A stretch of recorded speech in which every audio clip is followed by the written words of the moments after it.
Hello everyone, welcome back to our channel keep creating. दोस्तों, आज हम अपनी म्यूचुअल फंड इन्वेस्टिंग सीरीज को कंटिन्यू करते हुए इस वीडियो में उन तीन कारणों के डिस्कशन करेंगे जिसके कारण आप ये डिसाइड कर सकते हैं कि आपको अपने म्यूचुअल फंड से एग्जिट ले लेना चाहिए या कंटिन्यू करना चाहिए, क्योंकि ये एक बड़ी कंफ्यूजन रहती है हम आप जैसे रेगुलर इन्वेस्टर्स के बीच। इस सीरीज की पहले की सारी वीडियोस अगर आपने अब तक चेक नहीं किए हैं तो आप काफी यूजफुल इन्फॉर्मेशन मिस कर रहे हैं। हमने म्यूचुअल फंड इन्वेस्टिंग से रिलेटेड कई फंडामेंटल और एसेंशियल टॉपिक्स पे काफी डिटेल डिस्कशन की हुई है जो आपके लिए बहुत यूजफुल हो सकते हैं। चैनल पे सारी प्लेलिस्ट को चेक करें, वहां पे आप इन सारे वीडियोस को एक साथ देख सकते हैं। इसकी लिंक अपर राइट कॉर्नर में आ रही है जो मैं डिस्क्रिप्शन बॉक्स में भी डाल दूंगा। वीडियो शुरू करने से पहले बता दूं कि अगर आपने अब तक चैनल को सब्सक्राइब नहीं किया तो you are missing a lot of useful information and ideas about investing and wealth creation. आपके सब्सक्रिप्शन, लाइक्स और कमेंट से मुझे और भी मोटिवेशन मिलती है और मैं आपके सजेस्ट किए हुए टॉपिक्स पे भी वीडियोस क्रिएट करने की कोशिश करता रहता हूँ। So just smash the like button, subscribe to the channel और साथ ही नोटिफिकेशन बेल दबाना मत भूलिए ताकि आगे आने वाली एक भी वीडियो को आप मिस ना करें। आप हमें फेसबुक, ट्विटर और टेलीग्राम पे भी फॉलो कर सकते हैं ताकि आपकी नॉलेज और भी एनहांस हो सके। लिंक डिस्क्रिप्शन में दी हुई है। So without taking any more of your time, let's get started. दोस्तों, सबसे पहला कारण, सबसे बड़ा फैक्टर मेरी ओपिनियन में जिसके बेसिस पे आप ये डिसाइड कर सकते हैं कि किसी फंड में आपको कंटिन्यू करना है या फिर उससे बाहर निकल जाना है, वो ये है कि उसके कोई भी फंडामेंटल पैरामीटर में, फंडामेंटल एट्रीब्यूट में अगर कोई फर्क आए। वो फंडामेंटल एट्रीब्यूट्स कौन कौन से हो सकते हैं? वो हो सकती है उसकी इन्वेस्टमेंट स्टाइल या मैंडेट। अब जैसे आपको पता होगा, कोई फंड्स होते हैं लार्ज कैप, कुछ फंड्स होते हैं मिड कैप, कुछ फंड्स होते हैं स्मॉल कैप, कुछ होते हैं लार्ज एंड मिड कैप, कुछ होते हैं मल्टी कैप, कुछ होते हैं वैल्यू फंड्स, कुछ होते हैं ग्रोथ फंड्स, कुछ होते हैं थीमेटिक फंड्स या सेक्टोरल फंड्स। तो ये सभी उनकी इन्वेस्टमेंट स्टाइल है, एक मैंडेट है, इन्वेस्टमेंट की मैंडेट है जो उस फंड ने डिसाइड किया था जब वो फंड लॉन्च हुआ था, या फिर उस फंड ने ये डिक्लेयर किया था, ये अनाउंस किया था कि ये उसकी इन्वेस्टमेंट स्टाइल है।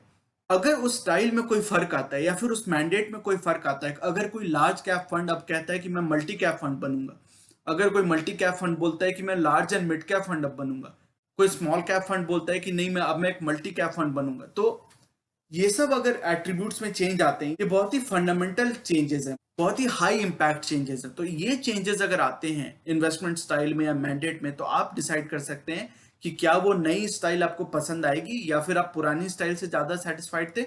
अगर आप पुरानी स्टाइल से ज्यादा सेटिस्फाइड थे और आप नई स्टाइल में नहीं इन्वेस्टेड रहना चाहते हो, उस वो आपको कंफर्टेबल फील नहीं होता, तो आप उस फंड से एग्जिट कर सकते हो। दूसरा कारण हो सकता है कि फंड मैनेजर में चेंज।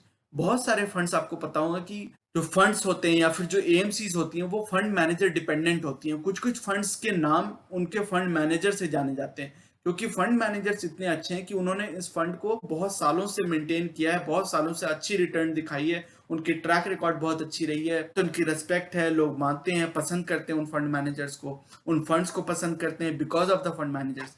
तो ऐसे अगर फंड्स हैं जो कि बहुत ही फंड मैनेजर ओरिएंटेड है या फिर फंड मैनेजर ड्रिवन है, तो उनमें अगर फंड मैनेजर की चेंज आती है, फंड मैनेजमेंट टीम में चेंज आती है, तो आप डिसाइड कर सकते हैं कि क्या आपको उसमें कंटिन्यू करना है या फिर बाहर निकलना है। और ऐसे कोई भी फंडामेंटल एट्रीब्यूट, एक्सपेंस रेशियो या फिर कोई भी ऐसी चीज जो उस फंड के फंडामेंटल्स को चेंज कर दे रही है, investing style, investing theory, fund manager, कोई भी अगर ऐसी कोई चेंज या फिर उसकी कॉस्ट स्ट्रक्चर बहुत अगर चेंज हो गई, तो ऐसी कोई भी अगर फंडामेंटल चेंज आ रही है, तो आप जरूर इसको रिव्यू कर सकते हैं कि उस फंड में आपको टिकना चाहिए। वो नई स्टाइल या नए फंड मैनेजर आपको पसंद आ रहे हैं, नहीं आ रहे हैं, आप उनको टाइम देना चाहते हो, नहीं देना चाहते हो, वो आप डिसाइड करोगे कि ऐसी कोई भी फंडामेंटल एट्रीब्यूट में अगर चेंज आए, then that is your call कि आप उसमें इन्वेस्टेड रहना चाहते हो या फिर बाहर निकल जाना चाहते हो। दूसरा इंपॉर्टेंट फैक्टर ये हो सकता है कि अगर कोई फंड कंसिस्टेंटली पुअर परफॉर्म कर रहा है या फिर अंडर परफॉर्म कर रहा है, तो आप उस पर कॉल ले सकते हो कि क्या उस फंड में कोई बेसिक प्रॉब्लम है, कोई फंडामेंटल इशू है, फंड मैनेजर की परफॉर्मेंस की प्रॉब्लम है या फिर सेक्टोरल कॉल की प्रॉब्लम है। क्या प्रॉब्लम है बेसिकली, वो क्यों परफॉर्म नहीं कर रहा, अंडर परफॉर्म क्यों कर रहा है? अगर बाकी फंड्स अच्छा परफॉर्म कर रहे हैं या फिर उस फंड का बेंचमार्क अच्छा परफॉर्म कर रहा है, तो उस फंड में क्या प्रॉब्लम है पर्टिकुलरली। तो आप थोड़ा ज्यादा डिटेल में जाके थोड़ा रिसर्च कर सकते हो, फंड की पोर्टफोलियो एलोकेशन देख सकते हो, फंड मैनेजर की परफॉर्मेंस देख सकते हो, फंड मैनेजर का क्या कहना है अबाउट द अंडर परफॉर्मेंस, ये आप थोड़ा पता कर सकते हो।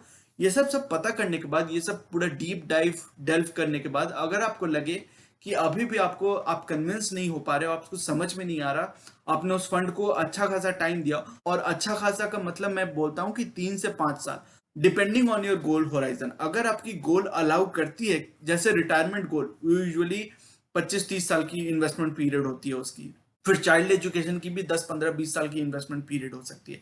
तो ऐसे लंबे गोल्स जिसमें कि आप थोड़ा अफोर्ड कर सकते हो अंडर परफॉर्मेंस और रिव्यू करना, आप थोड़ा उसको टाइम देना अफोर्ड कर सकते हो उस फंड को या फंड मैनेजर को, तो आप 3 से 5 साल तक की एक टाइम पीरियड उसको दें। क्योंकि मैं 3 से 5 साल क्यों कह रहा हूं, क्योंकि जो मार्केट होती है, जो स्टॉक मार्केट होती है और जो सेक्टर्स होते हैं वो बहुत ही साइकिल्स में परफॉर्म करते हैं, साइकिल्स में फंक्शन करते हैं।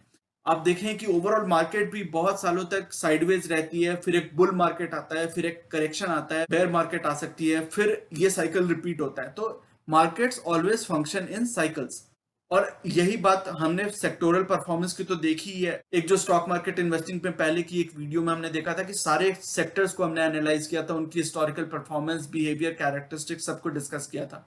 तो उस वीडियो को अगर आपने अभी तक नहीं देखा है तो काफी अच्छी इंफॉर्मेशन आपको मिल सकती है उस वीडियो से। उस वीडियो को आप इजीली चेक कर सकते हैं चैनल पे। इजीली आप गूगल कर सकते हैं which sectors to invest in the stock market, keep creating करके, और आपको वो वीडियो दिख जाएगी। तो उस वीडियो में हमने ये डिटेल में बात की थी कि सेक्टर्स जो होते हैं वो साइकिल्स में ऑपरेट करते हैं।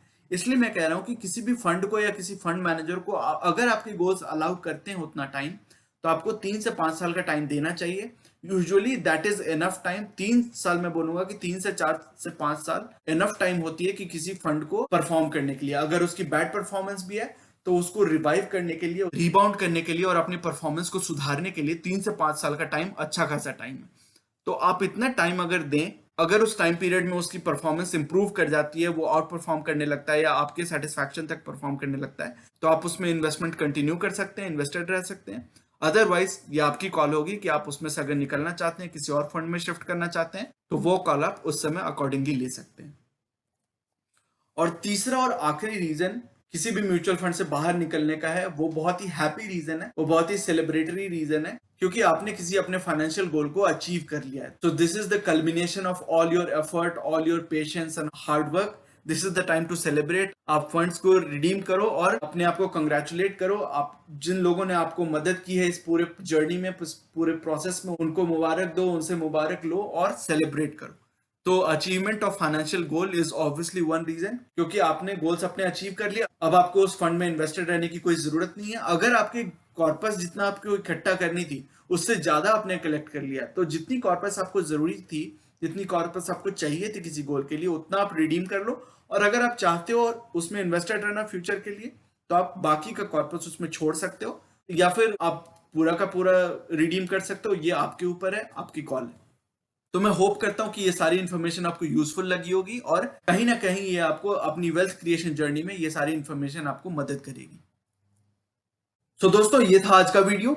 ये सेइंग जो कि है नॉलेज इज पावर सुप्रीम, ये इस चैनल का मिशन है, जो कि है आप तक सही नॉलेज पहुंचाना। आगे आने वाली वीडियोस में हम mutual fund, investing, asset allocation और डायरेक्ट स्टॉक से रिलेटेड कई सारे एनालिसिस करेंगे और बहुत सारे इंटरेस्टिंग टॉपिक्स को डिस्कस करेंगे। So you should definitely subscribe to the channel and remain posted for further updates. अगर आज की वीडियो कंटेंट आपको पसंद आया है तो वीडियो करें लाइक। अगर आपको लगता है कि इस इंफॉर्मेशन से किसी की मदद हो सकती है तो इसे अपने दोस्तों और फैमिली मेंबर्स के साथ शेयर करें और चैनल को करें सब्सक्राइब। मिलते हैं अपने अगले वीडियो में एक और टॉपिक के डिस्कशन के साथ। तब तक के लिए take care and see you soon.